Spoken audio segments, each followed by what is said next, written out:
Desperta, meu povo, bom dia, feliz domingo, 26 de julho de 2026. Ontem eu estava fazendo um estudo sobre o Sermão do Monte. E aí eu queria trazer aqui para vocês o que eu aprendi e o que eu entendi. Primeiro eu queria começar dizendo que eu acredito que o Sermão do Monte não é uma lista de mandamentos que você tem que fazer.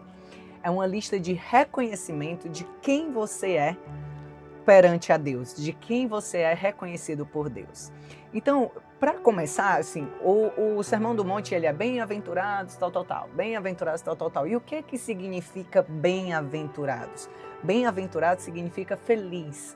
Felizes são aqueles que choram, pois serão consolados. Felizes são aqueles que temem, né? Felizes são aqueles. E aí, a palavra feliz, ela vem do grego. Eu fiz algumas anotações, tá? Porque é um estudo um pouquinho grande. Então, eu fiz algumas anotações e eu vou ter que ler, porque a minha memória aqui também não é essas coisas todas, não. Então, assim, a palavra feliz, ela vem do grego makarios. A palavra grega é makarios. E ela não significa simplesmente feliz, tá? O que é que ela significa? É a pessoa aprovada por Deus, a pessoa que vive debaixo do favor de Deus e a pessoa plenamente realizada porque pertence ao Senhor. Então, todas as bem-aventuranças, elas meio que contradizem a lógica humana, porque se a gente for trazer aqui para a lógica humana, o que é que o mundo diz? Felizes são os fortes, mas Jesus diz, felizes são os mansos. Aí o mundo diz, né? Felizes são os que nunca choram, enquanto Jesus diz, bem-aventurados os que choram. E aí também o mundo, devemos nos vingar, devemos fazer justiça com a própria mão e tal. E o que é que Jesus diz? Bem-aventurados os misericordiosos. E aí eu fui me aprofundar um pouquinho mais sobre as duas palavras que estão no versículo 12, Mateus capítulo 5, versículo 12. São dois verbos, regozijai-vos e exultai. E aí eu vim ver o significado, que é regozijai-vos. No grego vem a ideia de alegria interior, alegria consciente, quando você sabe por que você está alegre. E aí, por que você está alegre? Você escolhe permanecer alegre porque você sabe que Deus continua sendo Deus. Você descansa na fidelidade do Senhor. Esse é o significado de regozijai-vos.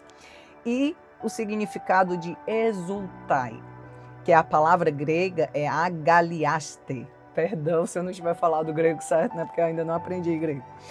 E aí o que ela significa? Significa uma alegria que transborda. Significa uma alegria que é tão grande que não dá para esconder aquilo ali. E aí essa mesma palavra, ela é usada quando a Bíblia menciona que João Batista saltou de alegria quando no ventre de Isabel, né? Quando Maria chegou lá, então assim, João Batista saltou de alegria. Foi a mesma palavra usada. Então, assim, é uma alegria que transborda. E aí, onde que se aplica o Sermão do Monte? Né? Ele se aplica quando Jesus prometeu e garantiu a presença de Deus, mesmo na aflição, mesmo no sofrimento. Que a gente deve se alegrar, que a gente deve celebrar a presença do nosso Deus, sabe? Então, assim, felizes são esses que sofrem, felizes são esses que choram, felizes são os misericordiosos. Por quê?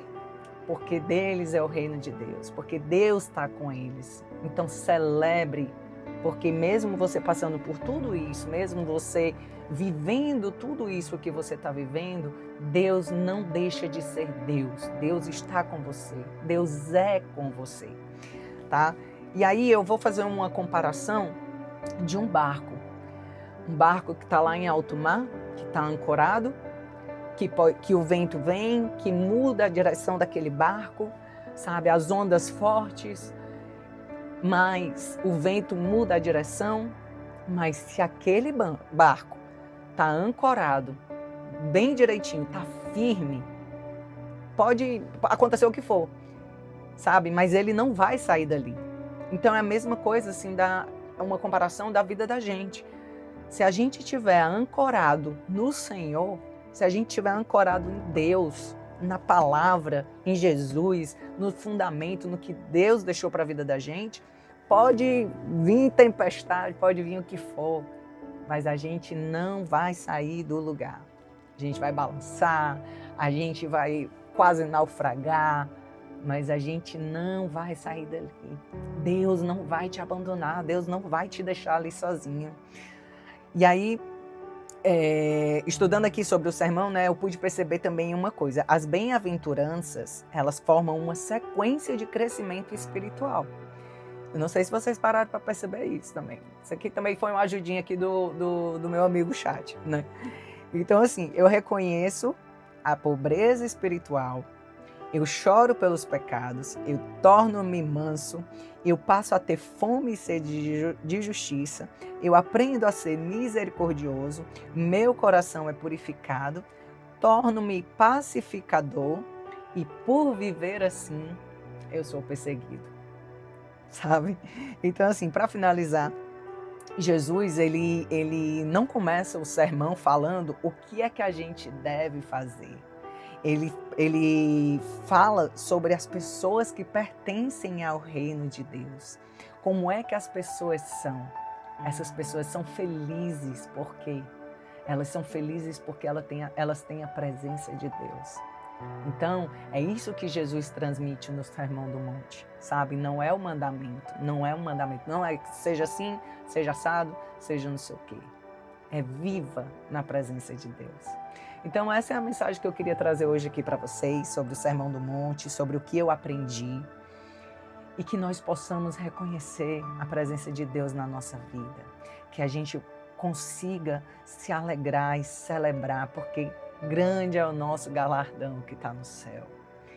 Se a gente for viver desse jeito, se a gente for viver debaixo da graça, debaixo do favor do Senhor, a gente tem uma vida maravilhosa esperando pela gente lá no céu. Sabe, Jesus não disse que a gente não teria aflição, né?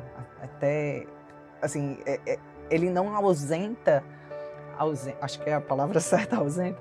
Ele não nos tira dos... Não é que ele prometeu que a gente não teria sofrimento. Perdão, às vezes faltam as palavras. Mas isso aí.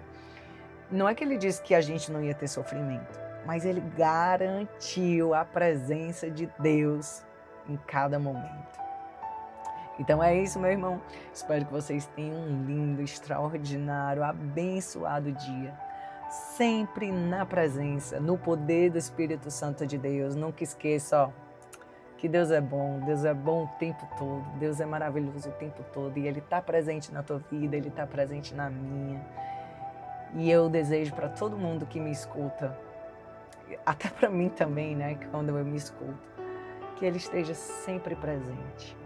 Tá? Hoje é domingo, dia de ir para a igreja, dia de louvar mais ainda, de agradecer, e de estar na presença dos irmãos, sabe? E é isso.